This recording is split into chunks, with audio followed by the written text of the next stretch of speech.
بسم اللہ الرحمن الرحیم نحمدہ و نصلی علی رسولہ الکریم اما بعد.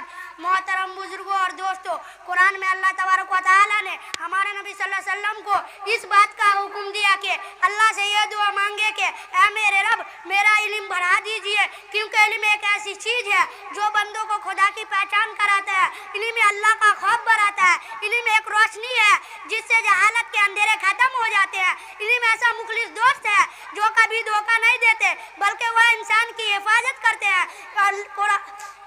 قرآن میں اللہ تعالیٰ فرماتے ہیں کہ اللہ سے تو علم والے ہی ڈرتے ہیں. علم سے انسان کا عمل صحیح اور قبول ہوتا ہے. علم سے انسان کا عمل صحیح اور قبول ہوتا ہے. عالم اور جاہل ہرگز برابر نہیں ہو سکتے. ہمارے نبی صلی اللہ علیہ وسلم فرماتے ہیں کہ ایک عالم 1000 عبادت کرنے والے سے افضل ہے.